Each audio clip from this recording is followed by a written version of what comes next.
Sahana Vavatu Sahano Bhunaktu Sahaviryam Karawavahe Tejaswina Vadhitamastu Ma Vidvishavahe Om Shanti Shanti Shanti. All right, so from last week, if you're here and been following the last week, that's a benefit because this is a continuation on the two major teachings, which is the 5 layers, like clothings, which cover Atman. Atman, synonymous word with Brahman, synonymous with consciousness, awareness, existence, self. These are all synonymous words, just so we're not asking what does Atman mean. And just like every layer of clothing covers your body right now, and it becomes harder to come closer to the body, because let's say it's very cold and we've got 5 layers of clothing. So it's much harder for the wind to penetrate the body. Similarly, Atman, being the innermost in the circle of the 5 sheets, it becomes very hard to recognize it because it is so seemingly covered by these 5 koshas. And we said last week 2 major parts of this teaching, as a revision from the 5 koshas, is that these 5 koshas are,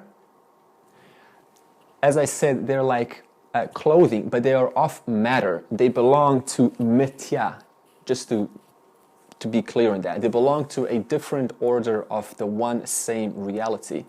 And they are covering Atman, they're covering you, consciousness.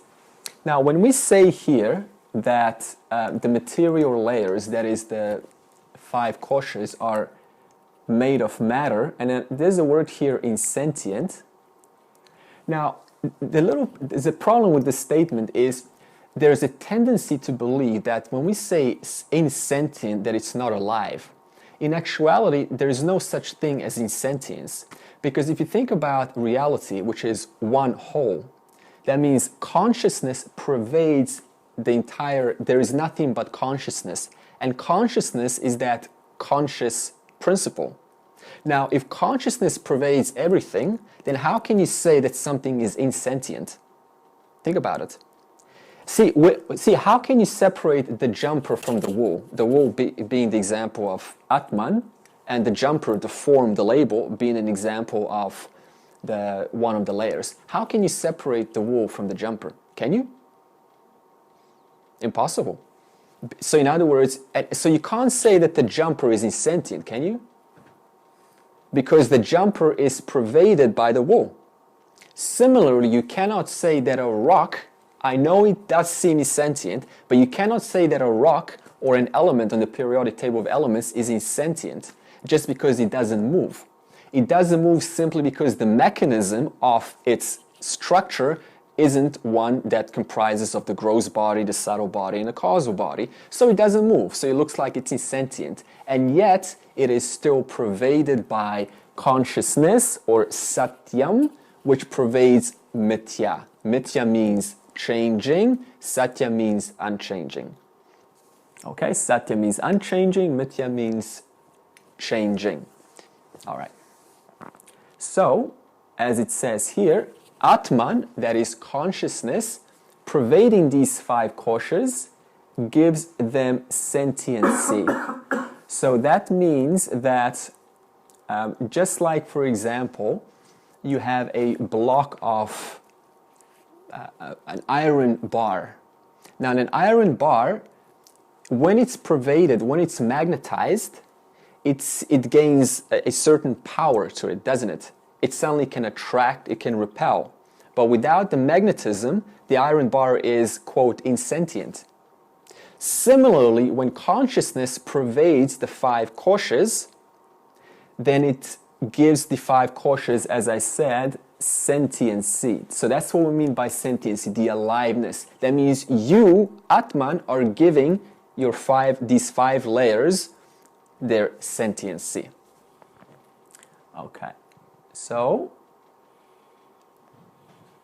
And the other part that is worth mentioning is every layer is more subtle than the previous one outside. So in other words, the vital air sheath is more subtle than the food. The mental sheath is more subtle than the vital air. The intellectual sheath is more subtle than the mental sheath. Now you can tell this from your own experience. Think about it this way. It's very easy to talk about your body, isn't it? Arm, leg, pain. But then try to talk about something that is maybe more subtle than your body, like energy in the body, like the feeling, the general prana of the body. So the prana is pranayama kosha. It becomes much harder to talk about it, doesn't it? To be accurate in terms of its description. Now, what about feelings? When we talk about, try to describe your feelings. Huh? It seems easy, but how do you know that feeling, how do you know that word is entirely accurately describing how you feel? So it becomes much harder to describe your feelings. Now, what about the intellectual sheath? Have you ever had a time when you've got a great epiphany, a profound insight, and then somebody says to you, tell me. And then you explain it, and it totally doesn't resonate. There's a total incongruence with the clarity of the insight, and as soon as it comes in word format, there's a total discord there. Have you ever had that experience? It's very challenging to try to accurately describe in linguistics the clarity of the thought. So that means the more we go inwards, the harder it becomes to describe it, or let alone to recognize it, to acknowledge it. Furthermore, the bliss sheath becomes even more challenging. As we said last week, it's only available to us in deep sleep. Or, not only in deep sleep, but whenever you feel joy. Did you ever know those moments where there is a total suspension of the mind and intellect? Maybe some breathtaking scene, and then we go, oh, it's just, my heart is just, I'm overtaken by the beauty. In that second, both the mental and the intellectual sheath have subsided. And what happens? You experience joy. Where is that joy coming from? The bliss sheath. So that's why some of us get addicted to meditation, because in meditation we suspend temporarily these intellectual and mental sheaths, the Vijnana Maya and Manomaya Kosha, and so there's a joy, quote, the joy of being. And so one mistakes that joy of being as myself, but all that joy of being is just the causal body, the bliss sheath. All right? So that was the summary of the 5 sheets. Let me see if we got everything. Okay, and comprehend.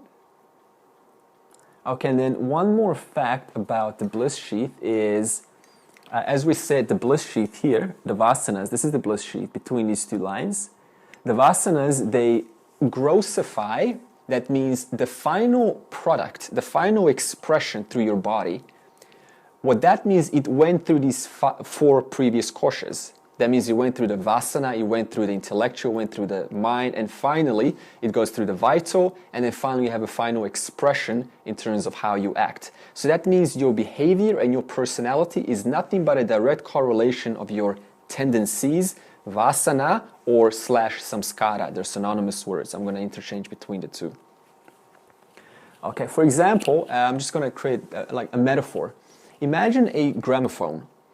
Now, the disc on the gramophone would be the world, experiences of the world. And the head would be like your organs of knowledge, your organs of perception, your eyes, your ears. In other words, the head is receiving data from the world. The head is receiving data from the disc. Now imagine inside the gramophone there's 3 chips.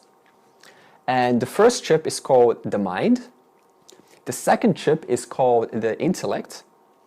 And the third chip is called the memory. So that means now that data from the world, from the disk, has to go through these 3 chips, right? And then the final output, once it goes through the mind, the feelings, the thought, that is discrimination of the experience, and the memory, that is to remember if this is valid or not, and it finally goes through the big speaker. That's the final output.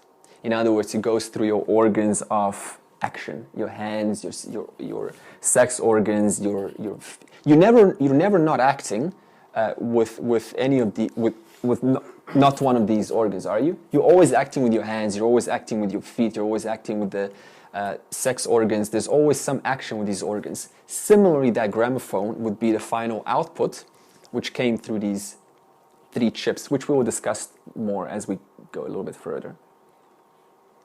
All right, so now, as I said, last week we discussed about the 5 koshas, the 5 layers. Now, we're going to discuss a similar teaching, which simply looks at it from another angle. And that is to look at it from the angle of the 3 bodies: the gross body, the subtle body, and the causal body. So, gross body, repeat. Gross body, subtle body, and causal body. Okay, that's what we're going to now discuss. So now let's talk about the 3 bodies. The gross body, which is equivalent to what? The Annamaya kosha, right? The physical sheath, the food sheath. All right, so now we call it the gross body. We're talking about the gross body now. We call that a hutment, or you could call it like the edges of a shelf. And the different shelves are like your mind, your intellect, and all of the other organs. But the actual container, which contains all of that, is like the physical body. That's another way to look at it. It includes your 5 organs of perception, which is the eyes, ears, nose, tongue, and skin. In other words, the 5 organs of perception are used to receive data from the world. Very simple understanding there. Right now, you're using your ears. If we go deaf, then you'll just hear obviously the mouth moving, but there'll be a problem receiving the perception through the ears. Now, it also includes the organs of action. Here we have the organs of action, which are generally your hands, legs, speech, genitals, anus. In other words, as I said with the gramophone, when the head reads the data, the world, that we have to now do something with that data.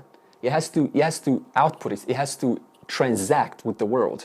In order to transact with the world, you have 5 organs of action, which are what we just discussed.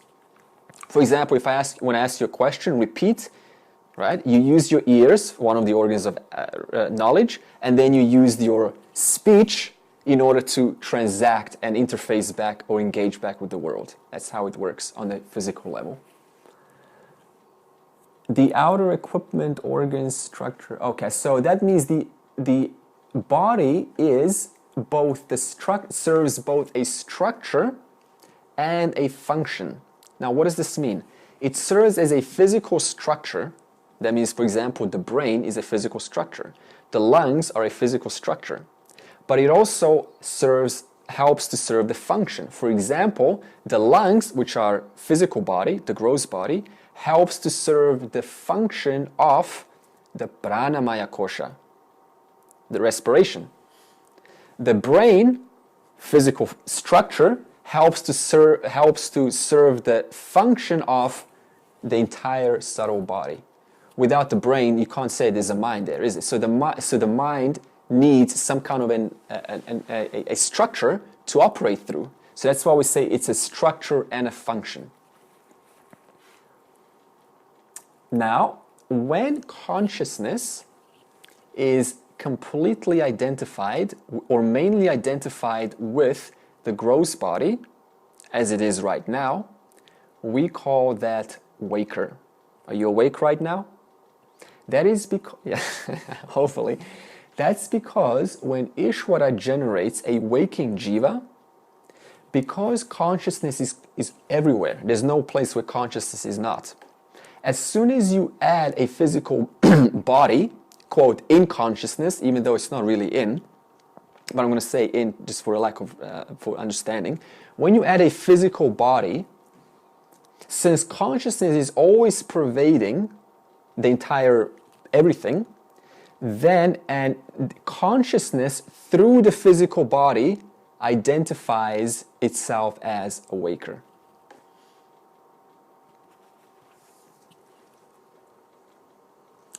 And then you have, therefore, a world of plurality, a world of multiplicity, a world of difference. Different colors, different people, different faces, different personalities. Okay. Now, let's move on. So now we discussed the gross body. Okay, there's not much to say about because it's easiest to understand. Now let's go to a subtle body, the most interesting of the three. The subtle body is, okay, on this chart we have the subtle body, which consists of the mind, intellect, and the ego. The ego, as I said, is the possessor of the experience. So somebody has to possess your feeling and your thought.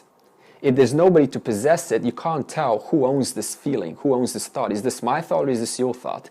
So that means the ego is there as a functioning principle in order to possess the experience and claim it's my experience. Okay, so that means that ultimately you cannot separate the mind and the intellect. I say mind and I say intellect and I interchange them, but ultimately when I say intellect, you cannot separate it from the mind, and when I say mind, you cannot separate it from the intellect. Can you have a thought without a feeling? No way. I mean, if you say, some people are going to say maybe, that's because there is no particular pronounced feeling attached, but there is a feeling nevertheless behind it. Maybe a feeling of just generality, just a normal, just a normal feeling. Can you have a feeling without a thought? No, because whenever you have a feeling, it's usually pertaining to some thought. Whether it's a thought from memory, whether it's a thought from the moment, whether it's a thought of judgment, or whether it's a thought of acceptance or gratitude, whatever it is. So they're inseparable. That's why I say, when I say mind and intellect, what I'm actually saying is just mind. So that means from now on, when I say mind, I'm including both the mind and the intellect. However, for purpose of to help us to understand, we have to categorize, or to help us to see how they both, the mind and intellect, serve different functions. Okay? So that means when I say mind therefore serves 4 functions. So now let's investigate what they are. And before I do, just to make this clear, when I say mind, or any of these we're going to talk about, these are not organs. So when I say intellect, there is no organ of intellect. When I say memory, there is no organ of memory. These are just functions operating through, as we said, your gross body in the form of a brain. Okay. So that means that if we take the mind, we can split the mind, your entire experience. When I say mind, I mean your experience right now, what's happening right now. We can split that into 4 experiences in general. The first one is, as I said, the first occurrence in your experience is you're exposed to the world, as you always are. You're never not exposed to the world. And you're receiving data. 5 organs of knowledge. Through what? Through the gross body. Anya Maya Kosha. Now, that data has to go somewhere. What do you do with it? The first place where that data goes is the mind. Manas. Repeat. Mind, manas. Mind, manas. All right. So that means now we have the world stimulus enters through the organs of perception, and it enters the mind as a doubt. As a doubt. Is doubt familiar? Yeah. That's the process of the mind. It's a survival mechanism. If you don't doubt, then I have no problem you're putting my finger in a plug, for example. I have no doubt. So so that means that doubt is just a protective mechanism to question the world. Because if I don't question the world, then how am I ever going to inquire into the world? And that doubt is given specifically just to human beings. Animals don't doubt. They're just a program. They're just acting according to the program. That means by the power of doubt, it's what causes the seeker to turn from one who's indulging experiences of the world into what happens usually. The questions start popping out. Is this really for me? Is there something better? Is a different alternative way to this? Because what? Doubt is causing that to be questioned. So that means when these perceptions enter the mind, it remains there as a doubt. That's called a thought doubt. Now, for example, what does doubt do? It causes disturbance, it causes restlessness, it causes uncertainty, it causes worry, it causes concern. That's doubt. Familiar with those emotions? Yeah, we all are. Okay. So now the question is, how do we transfer this doubt into confidence? How do we transfer this doubt into certainty? That's where the intellect, repeat, intellect, buddhi. Intellect, buddhi. Okay, that's where the intellect comes in. Intellect is a thought whose purpose is to discriminate, judge, analyze, compare the data, and to decide what to do with this bubble, what to do with this doubt. Now, when it gains the proper information, then it ends up as a quietened thought in a form. In other words, when a decision is formed, when a final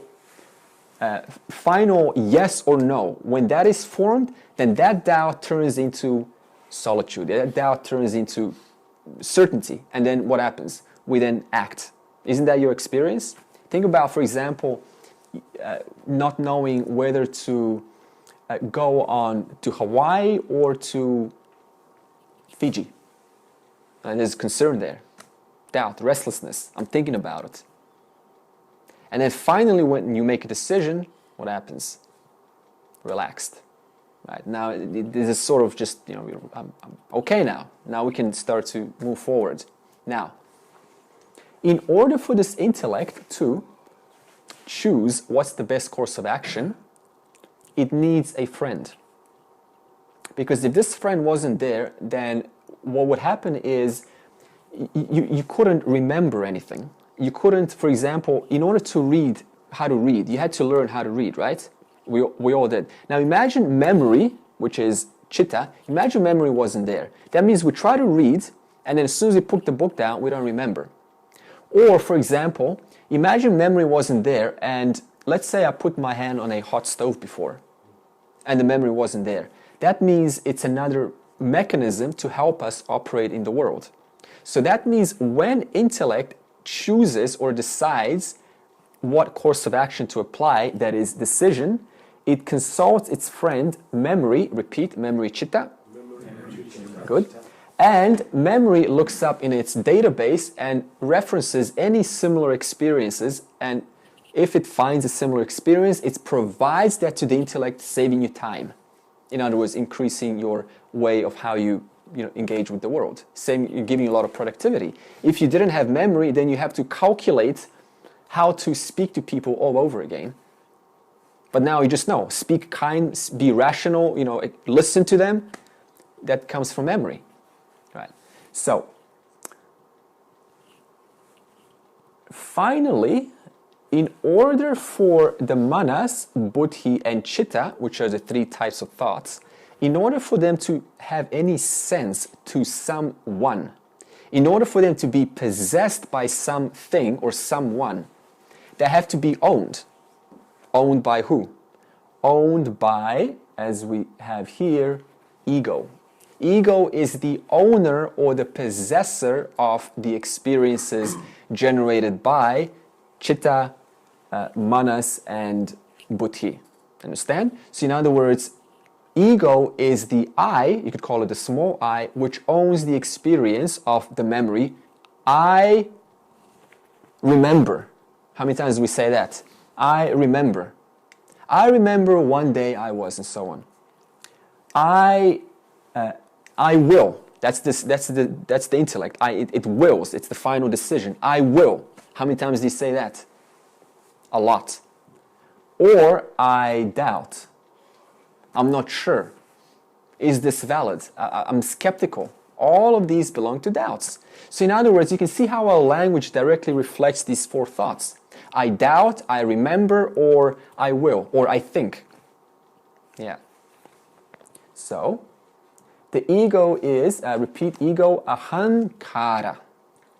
Ego, ahankara. Okay. Ego is a single individual who owns the experiences of one, that is the mind, the intellect, and the memory, which the three of them are made up of thoughts, and it's the I or mind, the possessor of those thoughts. Just a revision, which is why the picture is there. Okay, now let's talk about how does this relate to consciousness.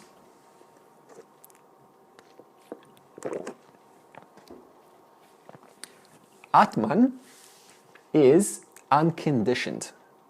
Unconditioned means it is not conditioned by any of the attributes contained or occurring within the three thoughts, including the ego.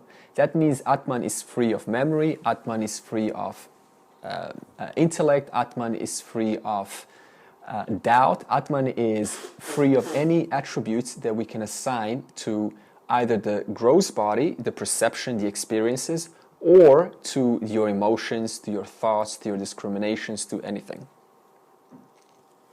So what happens is, because Atman is, as I said, always pervading, consciousness pervades everything. There is nothing but consciousness here. Just like there is nothing but ocean, there is nothing but water appearing as different experiences, as different waves. Because water or consciousness pervades everything, when you add a mind, intellect, memory, and you add a gross body, because consciousness is always pervading, suddenly consciousness, Atman, is now aware of itself operating through that body, mind, intellect. Understand? So that means consciousness, you're always free, you're always here, consciousness is everywhere. As soon as you add just one single body, mind, intellect complex, suddenly consciousness is now aware of itself through operating through that body-mind complex. That means there's one consciousness here. One consciousness. That consciousness is when you say I. When you add this body, Andre, that same I is now experiencing itself through this body-mind complex. When you add Angus body, then consciousness, that same I, is experiencing itself through Angus body. When you add John's body, which consists of the 5 sheaths or the 3 bodies, then that same consciousness I, which is applicable and the same for all, is experiencing itself through John's body. So now what is the problem with this confusion? The problem comes when we confuse this experience, this equipment, experiencing this, having this experience, and we say it's my experience. When in reality, as I just said, consciousness is always pervading, and that consciousness is always free. But, and consciousness is experiencing what? Itself. Are you never not experiencing yourself? When are you not experiencing yourself? Yeah. And how do you experience yourself? How does consciousness experience itself? Without the body, without the mind? That's a question. What's the quote experience of consciousness without the body and the mind? Because you already know this, because consciousness is everywhere. Well, you'd say consciousness, or you'd say God, or everything. Yeah, everything. How do you experience yourself right now? In a mirror. As what? In a mirror? Okay, as a mirror, yeah, sure. Yeah, well, in a mirror, you can experience yourself. As the self-evident I. Do I need to prove to you that you exist? Do I have to tell you you exist right now? Do I? No. It's evident. There's nothing that I can say to you that you already don't know about that. In fact, you think I'm goofy if I say you exist. You know that? In other words, you know something much better than anyone else, your existence. So the question is, how does consciousness experience itself? As the self-evident I. Are you experiencing are you alive right now? Thought. Okay, thought superimposed on the I, but is there awareness of the thought? I mean, you just said thought, right? But how are you actually able to report that to me? Could you say there's a witness watching that thought, and then therefore you reported that to me? Yeah. So that witness is what we're talking about. The thought is the subtle body. It's occurring in the subtle body. So so there was a thought in your head, and therefore you said thought. Now, where did that thought occur? The subtle body. But in whose presence was that thought known? Was it known in my presence? In this body-mind's presence? Or was it known? That's right. That's right. So it was known. So that thought, when you said that was known in the subtle body. But when I say in whose presence, in other words, the presence of I, because I just said consciousness is everywhere. That's why you said that to me, because you were aware of that thought. Okay, so that means that when consciousness is pervading these bodies, it's as if it is conditioned by their qualities. So if there's a feeling of, let's say, extreme upliftment, you're just uplifted, you're just positive about life. So it seems like, what do we say then? I feel uplifted, don't we? It is extreme sorrow. What do we say? I feel sorrow. So it seems as if the I, consciousness, Atman, is conditioned by these feelings, by these thoughts. But is it really? Because if it was conditioned by these thoughts, then how could you have a next moment feeling totally different? Did you ever have to see those pranks where one moment, they're totally scared and then it was just a prank, and then go from totally afraid and fearful to next moment instantly joyful and positive? Meaning what? There's a substratum. Atman was never conditioned by their fear, nor was it conditioned by their joy. That's why you're able to constantly experience different things from one moment to the next, because there's a substratum that remains unconditioned by the experience occurring in your subtle body. So it's just like, for example, if we take the sunlight and we shine the sunlight onto a wall. It appears like that sunlight's conditioned by the wall, doesn't it? It appears like the sunlight now is rough, it's got texture, it's, whatever the texture is of the wall, it seems like, from the point of view of that light, where it's actually making apparent contact with the wall, it looks like it's conditioned by the wall, doesn't it? But is it really conditioned? It appears like it's conditioned because the wall is present. It appears conditioned because the thought is present. It appears conditioned because the emotion is present. It appears conditioned because the pain or the pleasure is present.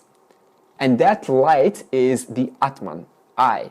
So then I claims I am sorrowful, I am clear, I am not clear. Understand? So consciousness, you, Atman, are free of the experience. But because Atman is everywhere, pervading the body, whatever Atman pervades, it experiences itself through that instrument. One eye experiencing itself through 7 billion different points of views, but the same eye. So what are we trying to do here, practically speaking? How do we put this into real life? We're trying to understand what makes you as a person, so that you can then negate those attributes, you can negate those components. Because our problem is we constantly take the I for one of these emotions or one of these thoughts. In other words, or one of these memories. That's why I say I doubt, I think, I remember. That means it seems like the I is conditioned by the doubt. So I say I doubt. No, you don't. You're aware of the doubt. You're that one in whom the doubt is present. You're that presence in whom the thought is present. You're that presence in whom the memory is present. That's why you're telling me there's a doubt, there's a thought, there's a memory, and so on. All right, so now, when consciousness withdraws from the physical body, and it's identified as the subtle body, it manifests as the dreamer. And then you have what? You have a world of your own. And what does your world of your own consist of? Your own thoughts, your own life. In other words, what I say earlier on, 7 billion different bodies. Who has the same dream? Nobody. In other words, you're dreaming your world of the subtle body. That's why dreams are personal to you. That means when consciousness, when Ishvara, God, Ishvara is Mithya, John.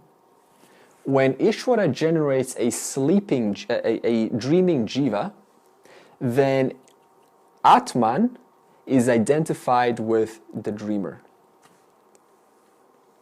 When Ishvara generates a waking jiva, Atman is identified with this world now.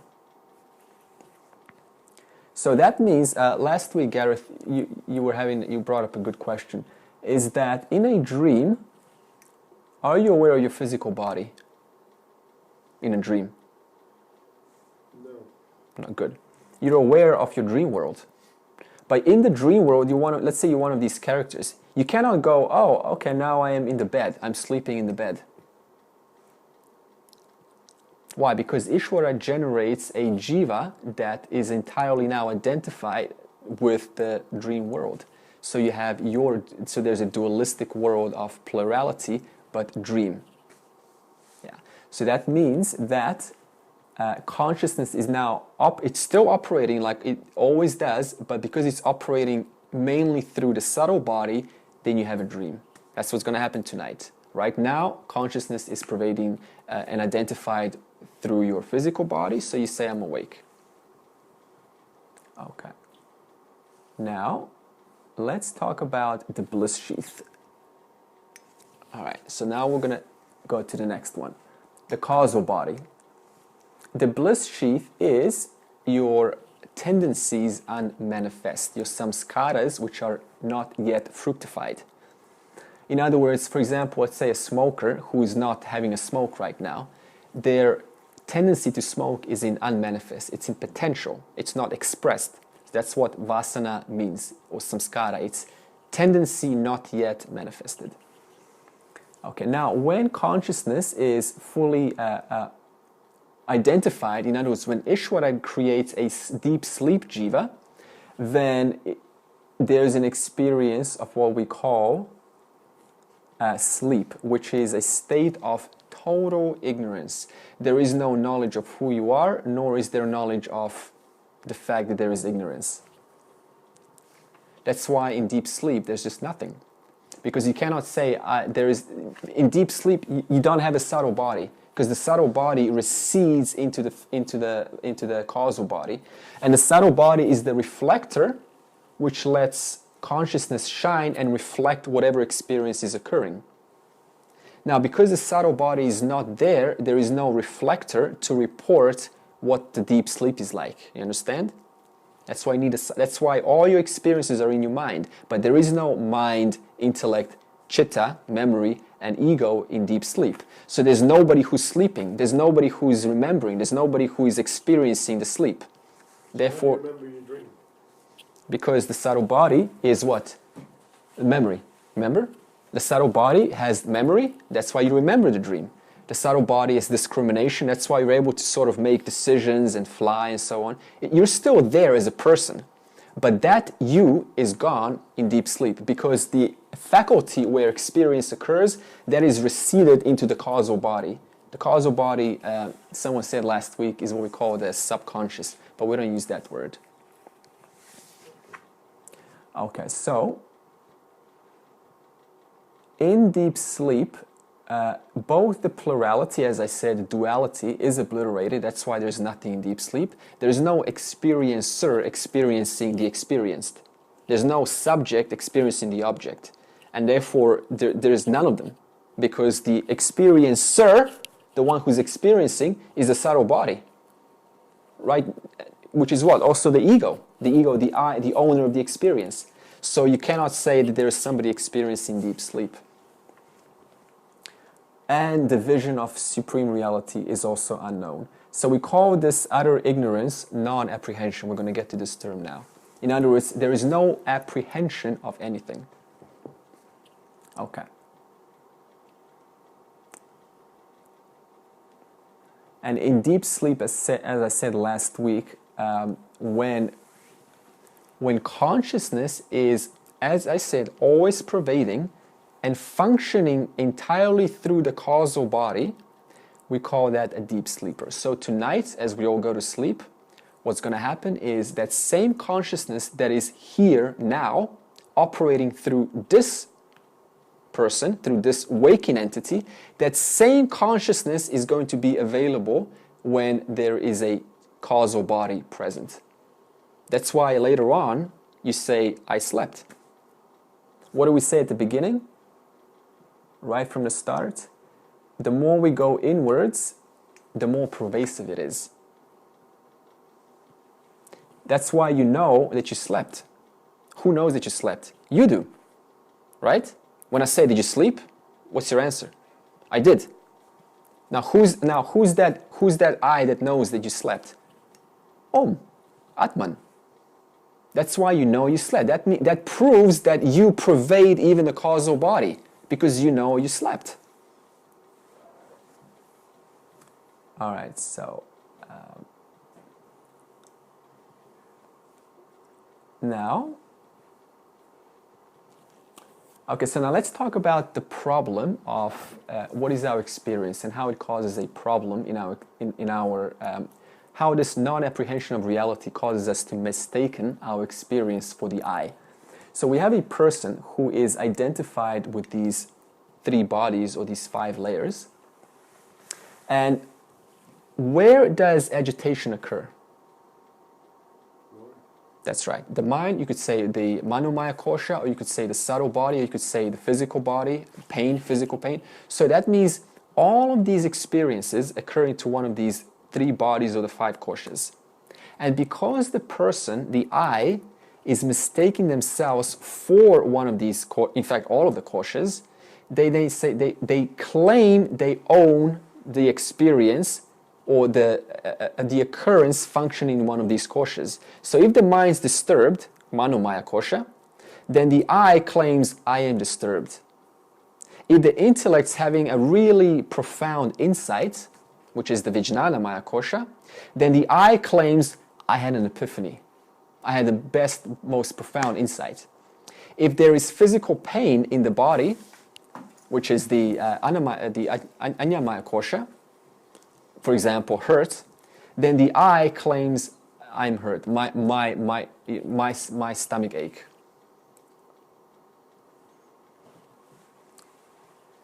So that's the experience of the world, of everyone, of generally a person that is identified fully with their body, with their mind, and their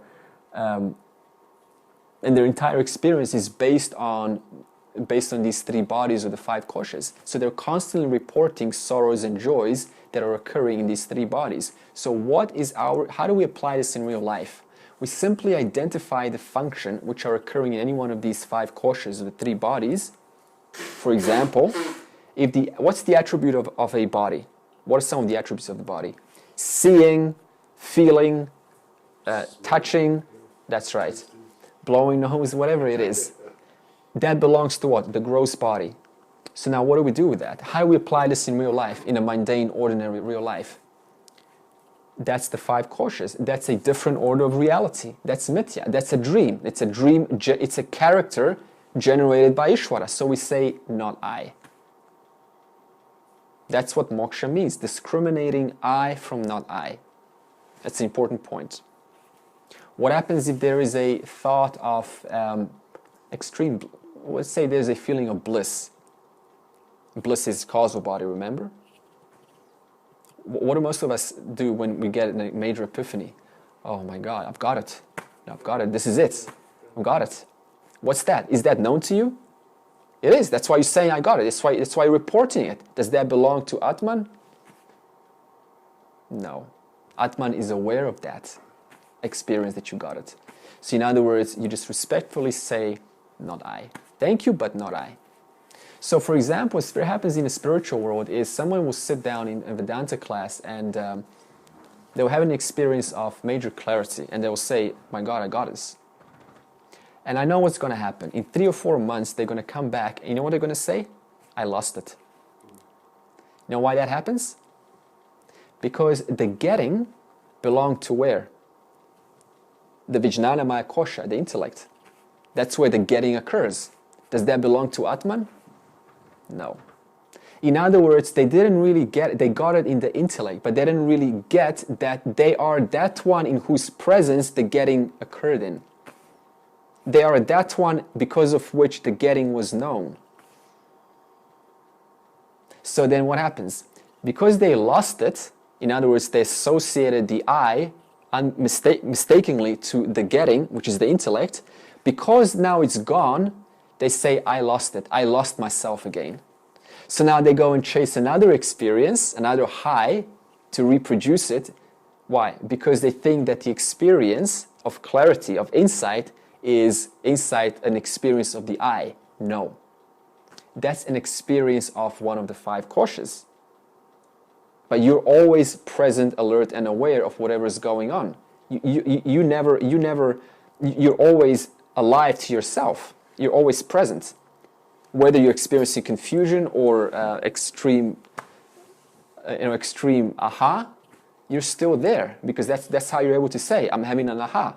And then the next moment you go, oh, I thought I had it, but now I don't. You're still there. That's how you're able to report these things. That one is Atman. Okay, so a human being, therefore, when we say jiva, I say jiva quite often, is referring to that person who is fully identified with these three states. That's a jiva. So once you know about this, you can't really say you're a jiva anymore. You can say you're a body-mind complex, but you can't say you're a jiva. A jiva refers to a person who is fully identified with their waking state, fully identified with their dream state, and fully identified with their, deep sleep state, not so much, but generally their waking state. So they talk about all of these experiences. Where's this occurring right now? In the waking state. This is just another experience generated by Ishvara. So that one who recognizes that it's so, that it is indeed generated by Ishvara is called a wise person. Still continues, the experience of duality still continues, but there's knowledge that it's generated, it's just a creation of Ishvara. It's just a state. Tonight, that state is going to be no more. It's going to be gone. How many states are you aware of in your life of dreaming and being awake? A lot, right? Since the beginning. A lot. How many times have you slept? A lot, right? How many times have you dreamt? How many times were you awake? What? How do you know that? How are you certain that you did? Because you were there in all of them. You pervaded every one of those states. That's why you're always able to tell me, yes, I am sleeping, I am dreaming, I am alert and aware. So Atman is that one which is always alert, present, and aware here as your what? Your self-evident existence. I. Are you alert and aware right now? That is I. That's Atman. All right, so a human being passes through these three states, the awake, the dreamer and the deep sleeper, because, as I said, consciousness identifies with one of the three bodies. The gross body equals waking, the subtle body equals dreaming, and the causal body equals deep sleep. And that's your experience every single day, is it not? Yeah, all of us. It's universal. Okay, so what's the solution? The solution is, in other words, what does this mean? The solution to disidentify from the three bodies or the five koshas. The solution is to disidentify from of you, consciousness, taking on the functions of the three states, and then believing you are whatever experience is occurring in each of those states. Now, how do you do this? You do this by analyzing, of course, that's what we're doing this, analyzing the five koshas. As I said, I gave you an example. This pain in the body, this belongs to the causal body, not I. Okay, so let's do a little metaphor of these three states. Imagine you have three roles in the world. We're going to say you're a mom at home, you're a tennis player, and you are let's say, a police officer. Now, when you're a mom, are you a police officer? That's not a good idea, right? When you're a police officer, are you a tennis player? Not at all. When you're a tennis player, are you a mom? No, you'll miss the shot if you're thinking about your kid, right? But now, who do those three personalities belong to? You. That means they're dependent on you. And what happens when you're playing out the mom? Who is the mom personality depending on? The one that's wearing that personality. Who's wearing the personality? What I said at the beginning. 5 layers are being worn by Atman. So that means when 5 layers are being worn by Atman, Atman then what? Plays the role and associates and identifies itself with the experience contained in each of the 5 koshas. When you are fully in the mom position, then are you, like I said, are you a policeman? No. But nevertheless, they all three depend on you. In other words, you are independent of them. They are dependent on you. You see the distinction? You are independent of the roles. The roles are dependent on you. You, when I say here, Atman. Okay. So, consciousness... Okay, so this is one little point with... So that means consciousness is... When consciousness mixes with matter, matter means 5 sheets, or the 3 bodies in this context, then in the form of a human being, we have a fully functioning human being. And because consciousness is always pervading that, you could say then the equipment, consciousness is the equipment through which Atman functions. Right now, you're fully functional, are you not? Yeah. This body's functional, your bodies are functional, all our bodies are functional. In other words, these bodies are equipments through which the one I, Atman, is functioning through right now. And we're all having a different experience, right? Why? Because we have a different subtle body. Understand? That's why we look at the world differently. That's why one person can see the world as beautiful and the other can see the world as destructive. Same person, same structure of the mind, but what's in the content of the mind is different. Therefore, the experience is different. Okay. So the nature of consciousness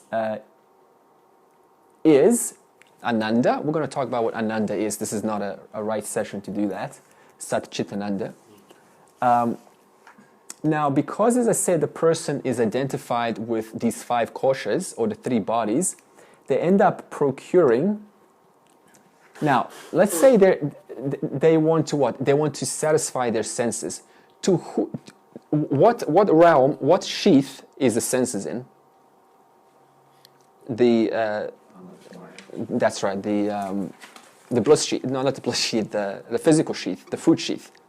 Now, the food sheath, is it not correct to say, has genuine needs for itself? Craving, right? What about the mind? Could we say, is it fair to say that the mind has a general need to feel good? Yeah.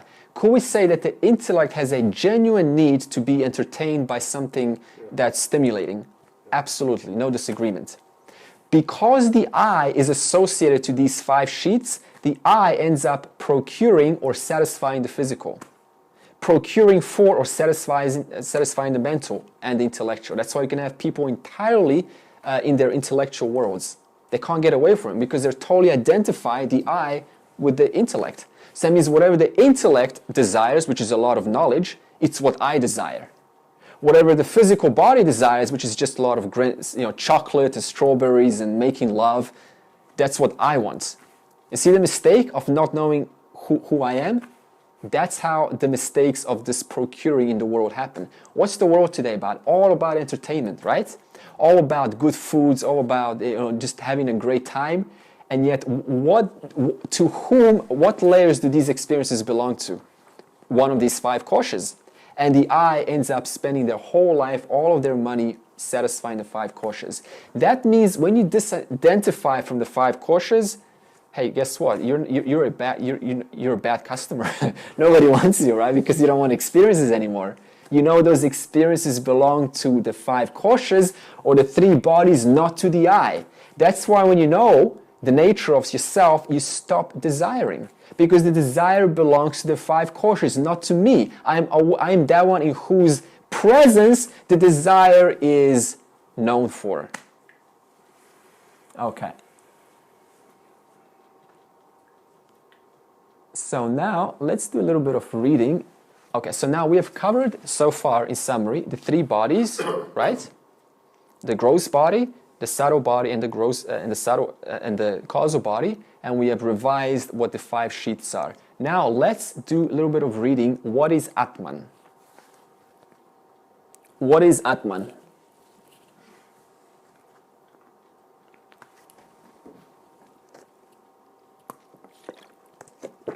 Okay, the 5 sheaths, or the 5 layers of personality, that is food, vital air, mind, intellect, and bliss, are constituted of matter. Matter means Maya. Ishvara, not Maya. Maya means the potential to manifest. When it's manifested, that's called Ishvara. Matter by itself is inert and is sentient. Remember what I said? It's not really inert and is sentient, is it? Why? Because it's always pervaded by the sentient principle, which is Atman. So this is just as a preliminary understanding, so that's why we need to clarify it. But an individual behaves as a sentient being and is conscious of all that is happening around. Okay, so therefore, therefore we say there must be something other than the 5 matter layers to which lends them sentience, your consciousness. Okay, we've covered that. For example, in the science of magnetism, a magnet is described as a soft iron piece in which magnetism has been infused. The material of the soft iron may be compared to a person's matter, envelopments, and the power of magnetism in it to the conscious principle Atman, which animates the 5 layers. Or another example is when we infuse a light bulb. A light bulb means your 3 bodies, right? It's completely dysfunctional or unfunctional without electricity. So once consciousness pervades it, then the light bulb has a useful function, and the light bulb experiences itself as the light. The human being experiences itself as Michael, John,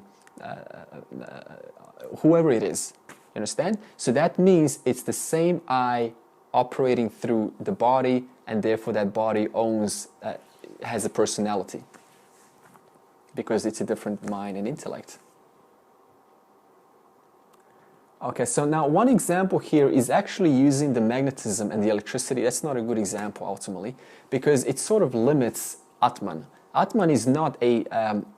see, Atman is everything. So it's not like Atman suddenly infuses itself into your body. Atman is just everywhere. Consciousness, there's nothing but consciousness. So we're just giving you once again as a sort of a understanding, how do you separate, how do you define these 5 layers from Atman? But ultimately, everything is conscious already, because there is no place where H2O is not. In the ocean, there's only H2O. Okay, human beings unconsciously accept themselves as different from their equipments, their subtle, gross, and causal, by declaring them to be my body and my intellect. When the possessive pronoun, that is the I, obviously qualifies my body and my intellect, so there's no sense to say that I am that body, because I'm qualifying that body, I'm qualifying that doubt, I'm qualifying that emotion. So how can you say then it's you? Is it how we're giving away the truth to us all the time, that we're actually not what we claim to be? Yeah, it's in our language. It's inbuilt. Okay. Atman is again indicated as a transcendental power, provides the sense organs in their capacity to perceive objects. Okay. Gives the mind the ability to feel all emotions and lends the intellect the faculty of thinking. Now, the 3 bodies, gross, subtle, and causal, are the 3 equipments through which Atman consciousness functions. I already said that. Okay, now, here's the important point. Consciousness is also referred to as changeless substratum upon which all of the changes are known. So, for example, let's say you and I are now inside a train and the windows are closed. Could we tell that the train is moving? Let's say it's just a completely still train. It's a magnet train. No way. No way, right? It's only in reference to something that is unchanging, not moving, that is the outside trees. They're not moving, are they? Only then can you tell that there is movement, that there is change. If the trees outside were going at the same speed as the train, then you couldn't tell whether you're moving or not, could you? You couldn't tell there's a change in the train speed.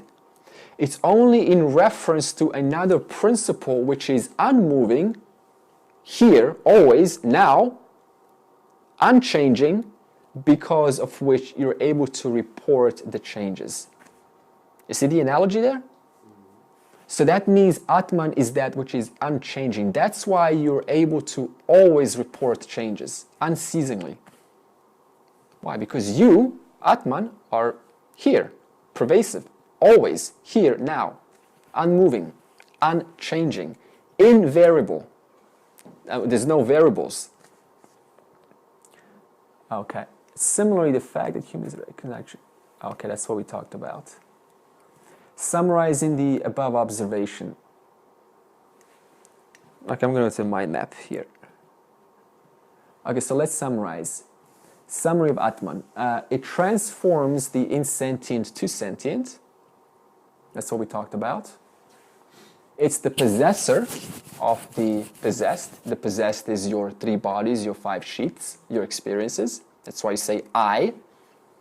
It's the one that gives the ability for the body to perceive, the mind to feel, and the intellect to think. If you're in a coma, what happens then? The subtle body is not available.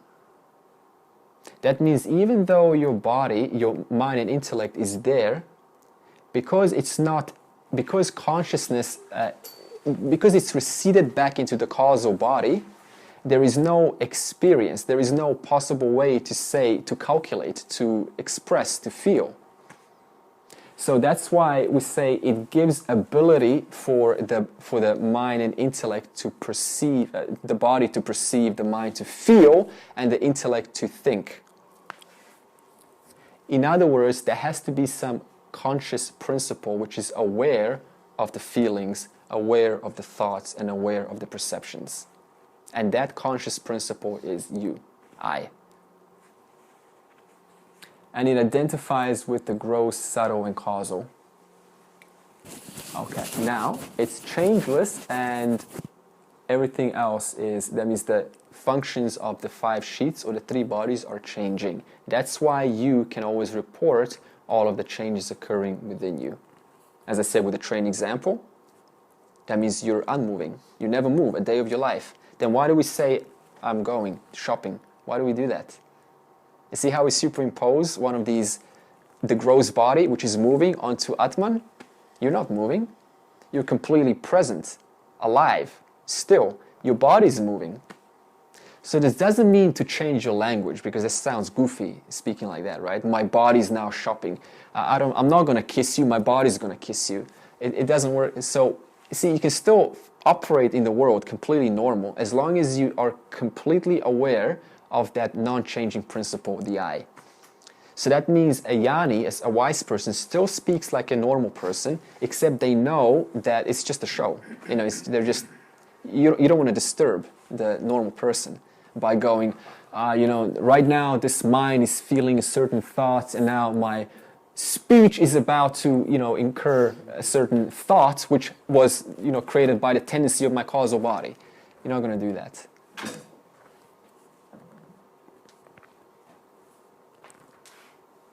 But it still can be a bit difficult because they kind of drag you, well, I shouldn't say they drag you in, but it feels like they drag you in because they want you to say, how was non-duality? And you say, I enjoyed it.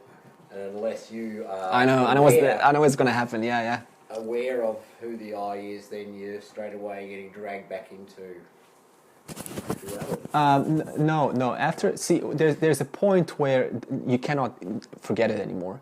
There's a point where that's called knowledge, where knowledge is firm. There's a point where if you go to a club or spend 30 years in a prison completely brainwashed, there's a point where no more can you ever confuse yourself with the experience. So that's what our goal here is. We're not here to just sort of kind of get it and then go home and forget it. Yeah, that's called moksha. So no, it doesn't matter. After that point where it's so firm, there's no doubt, then you continue the world in the world like any other time, a normal person. Yeah, but in silently, you know the nature of, you know, the world. Okay, let's talk about. I want to talk about the part of projection, how we end up projecting ignorance and why.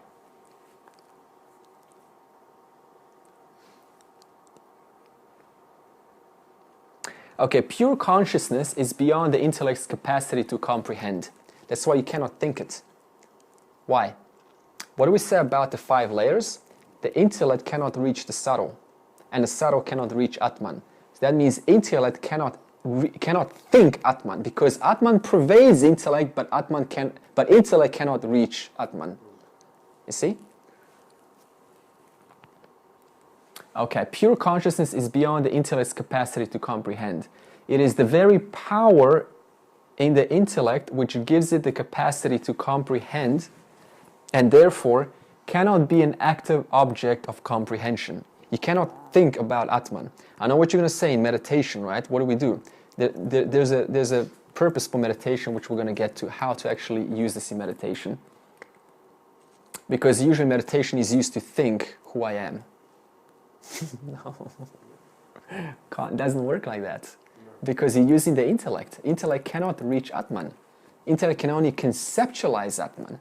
But the conceptual thought of Atman is still an object known to you, is it not? Who knows about that object, that concept of Atman? You do, that's you. It is the very power, okay. However, when the intellect fails, guys, right here, when the intellect fails to comprehend a thing, or knowledge, or reality, the mind begins to misinterpret in order to fill in the blanks. Like hypothesize. Let me just finish this. Where was I? Okay, it begins to misinterpret. And it begins to project a false or unreal projection upon that thing which isn't understood or comprehended by the intellect. So if the intellect isn't educated about reality, what happens? The mind fills that in. By what? Its own misapprehensions. You see the order? Intellect doesn't know. Non-apprehension. Causes what? Misapprehension. You see why all the problems are happening in the world? Because the intellect is not educated as to who it is. What is reality all about? So the mind has no choice but to try to comprehend or make sense of the world, but it has nowhere to draw from. And when it tries to console the intellect doesn't know. So then it what? Projects jealousy, emotions onto the world, onto the person, onto... Just, you want proof of this? Go to YouTube. Look at one of these popular singers or one of these, Dalai Lamas, and look at the comments that you get. Just profane. Not all of them, but some of them are. What is that? Dumping ignorance, misapprehension onto the person. Yeah, it's ongoing because the mind's not educated. You cannot have a person who's educated speak like that. Impossible, because they understand I'm talking to myself. Everything is Atman. How can I talk? Would you say to yourself, what a loser? Never. You can only say to yourself, say that if you believe that somebody else is different from you. But once we understand that Atman pervades everyone, and I am that Atman, then why would I want to hurt myself? Yeah. So that means the cause of problems is not knowing who I am. Knowledge, okay, this happens because essential nature of human beings, essential nature means Atman, of everyone, is absolute knowledge. So Atman is absolute knowledge. Yet they constantly yearn to know more and more with the help of their equipments. See the problem there? What do people do? They want to know a lot of things, right? That's right. They want to have a wide scope of knowledge. Why? Because I believe I am the 5 sheets, so I try to fill the 5 sheets with knowledge. And I try to perfect myself in a form of self-help or personal development. Why? Because I unknowingly know that I, Atman, am perfect and pure. That's right, that's right. So even an ignorant jiva, a person, knows, they unknowingly know, that means they know but they don't know, that they are Atman, they are consciousness. And what is consciousness? Fullness, wholeness, sarvam brahmaha, everything is Brahman. And because the person doesn't know that, then they superimpose the perfection onto Atman and try to make their bodies perfect. Isn't that what's happening today? All beauty, and the intellectuals, they try to get really smart and really just totally, still and calm and professional. What is that? That's all the 5 koshas superimposed onto Atman. But they don't know that that they are Atman, so they try to perfect their bodies because they believe their bodies are Atman. But it doesn't work, does it? Because there's a limitation to the body, how much you can perfect it. And when you perfect the body, there's always more improvement. And when you perfect it the next day, there's a little bit more improvement. So there's constant dissatisfaction. Not knowing who I am it causes endless problems. Consider so where the intellect has failed, as I said, the mind tries to compensate by projecting upon the unknown object, example Atman, a false notion of knowledge. Remember that story of where a young man was passing through a village and it was twilight, so we didn't completely see clearly, but it was at the same time, it wasn't clear because twilight, it's day but it's night. You see but just enough, but you don't see completely. Now, the young man was passing by and he wanted to slake his thirst. So he found a well, and because the rope looked similar to a snake, and it was twilight, so he didn't see clearly, what happened? Because the intellect had no reference point of clarity of what a snake looks like, or what a rope looks like, maybe he hasn't seen a rope or a snake for a long time, who knows? Because the intellect wasn't available, the mind had no choice but to fill in the blanks and therefore superimpose the rope, the false knowledge, the snake, the false knowledge onto the rope. And guess what? The young man's experience was absolutely consistent with his or her own projection. That means he felt fear, But what felt fear out of what? Out of their own projection, out of what their own minds created. That means it goes back to the fundamental problem. If I don't know who I am, then all of these subsequent problems get generated. So that means the only way to get rid of the snake, which is superimposed over the rope, is how? By gaining knowledge of what it really is. That's why when the old man with a white beard saw the distressed young man and asked him, how can I help you? Are you in distress? Yes, I am. Get a stick and kill the snake. And then the old man walked by to take a closer look, and he laughed in a hearty chuckle. And then the young man looked and goes, oh, relieved. Oh, you're right. It's not a snake. It's a rope. What happened? The old man had to tell what it actually is. And what happened when he told what it actually that the snake is actually a rope? Instantly the snake disappeared. So think about how this applies to reality. If we don't know what reality is, we're gonna superimpose our snake onto isness of reality. That's why we need a teacher, a teaching to tell us what reality is as it is, so that we don't end up projecting our false notions onto the world. That's why we have Vedanta, the eternal text of the Upanishads, to tell us how reality actually is. Okay, so that ends up what? Removing our ignorance about the nature of reality, about myself. So therefore, consider, so that means non-apprehension. Non-apprehension means not knowing at all, no knowledge, is the root cause of all misapprehension. We just said that. Not knowing causes projection. Happens all the time in relationships. Maybe a man or a woman, they go out late, especially for young couples. One of them go out late at night, and what happens to the other? If they're, if not entirely balanced, they start to imagine ideas. They start to, because they don't know the true nature where their partner is. Non-apprehension, they end up what? Projecting, misapprehending, and then projecting that onto the partner. And then all of these relationship problems get created out of that alone. Not knowing and therefore projecting. So in other words, the misapprehension of the snake cannot be removed except by removing the non-apprehension of the rope. That is, except by gaining true knowledge of what the rope actually is. Except by gaining true knowledge of what reality actually is, in actuality. Not as I see it, but as these texts, these rishis have observed. And it hasn't changed. Why? Because you cannot change what is. You cannot change what's already present, what's always, what's common for all of us, which is your awareness. Can you? Can you go beyond your awareness? No way. Because in order to say, yes, I can, there's something beyond awareness, you know what I'm going to ask you? How are you?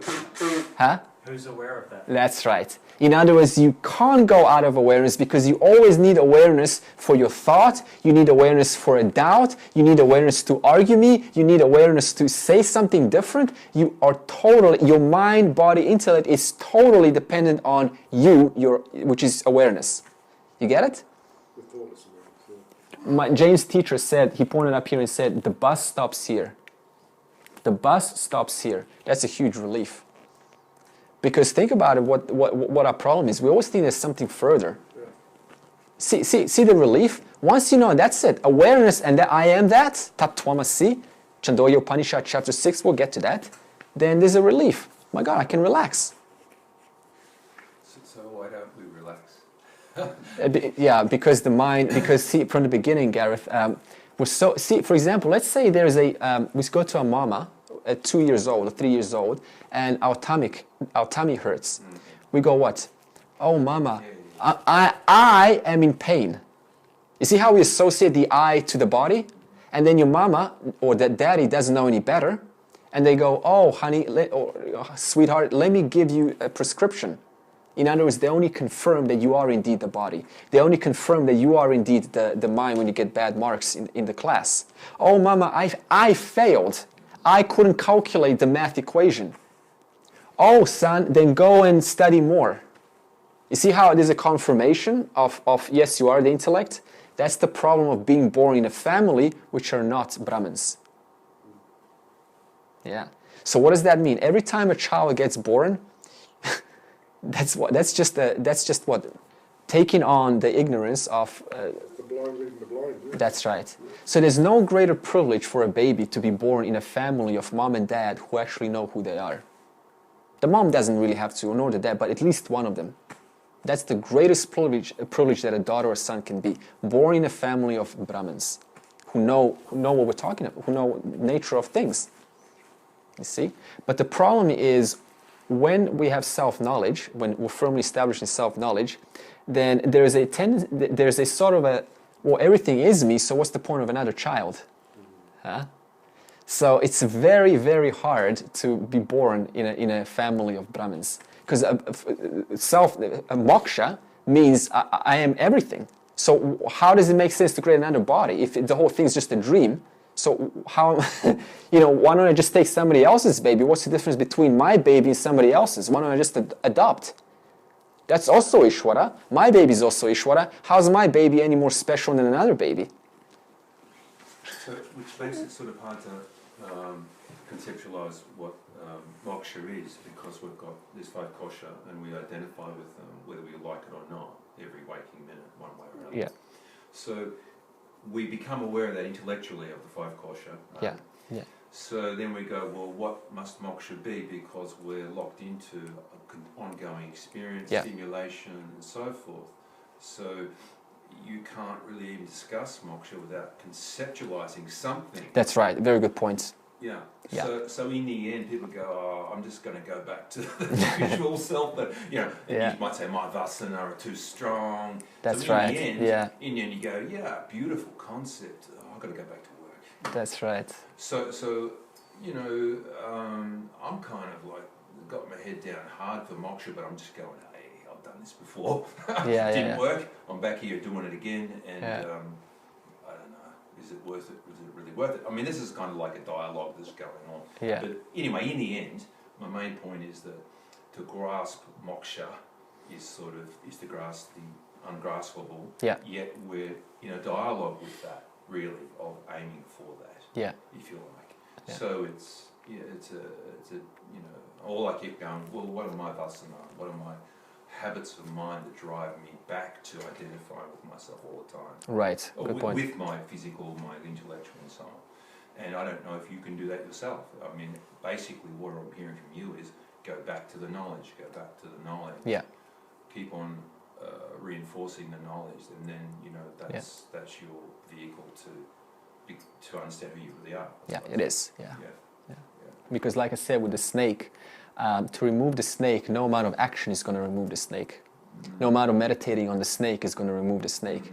No amount of taking different tools and courses on relative world, what the snake is not, is going to remove the snake. Only knowledge of what the actual substratum is going to remove. That means when the wise person came along, did the wise person take a beating out of the snake? No. He simply let know the student, the young man, what it's not. You see, so moksha is more about what it's not rather than what it is. Because, you see, you have no, this is Viveka Chudamani, verse, I think it's 101 or something, is that moksha is not about knowing who you are. Because I said at the beginning, you already know who you are in a form of self-evident I. Nobody can deny their existence right now. Can they? See, that existence is Atman. So that means you already have what you're looking for. Moksha is more about, if not 99.9% about who you are not. That is why we have such a hard time getting this. Because we've got all these ideas, and one of these ideas is about, I'm this idea. So it's holding us back from actually letting that idea go. You see, so all of this knowledge is actually just negating who you are not. That means now we know what the physical body is. We can easily negate that. You go, pain, not I. Fatigue, not I. A lot of energy, not I. Cheerfulness, not I, because that's the mind. The doubt, right? That's the mind, not I.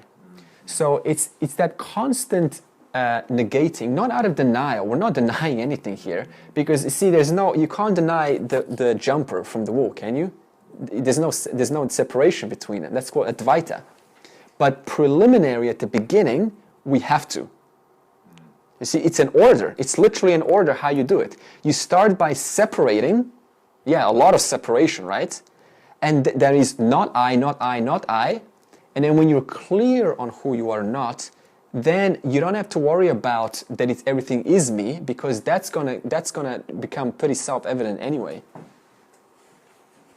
Oh, and also I want to bring that discussion to a closure, because next week we are going to talk about what is moksha. What does a wise person know in the context of these in the context of these teachings, 5 koshas and the 3 bodies? What is moksha?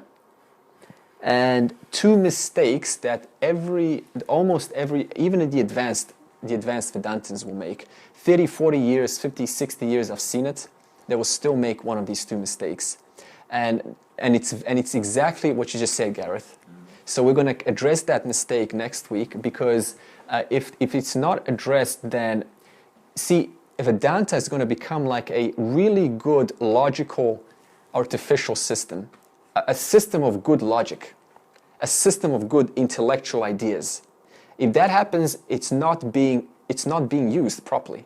So the warning sign here is that our intention is not to just kind of dump academic knowledge, like all these koshas and like, who cares? It's just to educate you who you are not, so you can actually discard the teaching. That's why Vedanta is a throwaway. At the end of the day, you throw it away. Because what's the point of knowing that I'm not the mind, that I'm not the... See, the whole point is just to be firmly established in self-knowledge without having to consciously discriminate. That's the final stage. Like a brain cell, washing off. That's right. Whereby you said also, John, where you can fully be in a nightclub, you can fully be anywhere you want, but there is no more reason to go, okay, there's a lot of input sensory data, and I'm being tempted, but I'm not that. I've got to remind myself, I'm not that. So there's a point where that completely becomes almost goofy. It's like, why would I do that? It doesn't touch me. But at the beginning, it has to be done. A lot. Consistently and perseveringly. That's the only way. Yeah. Like with anything, if you want to become really good at something, how do you do that? By just repetition, repetition, repetition. Yeah. So that means the difference between success and failure with Vedanta is those who take this and they ask, how do I apply this knowledge to my life? And actually apply it. Versus those who just find this curious and then compare it to Buddhism and all of these other systems. Maybe I want to fill in my knowledge base here. Just kind of know the professor kind of people, right? We're not interested in that. Yeah. So we're here all about how to use this in real life tomorrow, working with colleagues, with driving a car. That's where it all comes down to. Yeah. So let's talk about that next week. This, but also some examples how to put this in real life practice. Okay.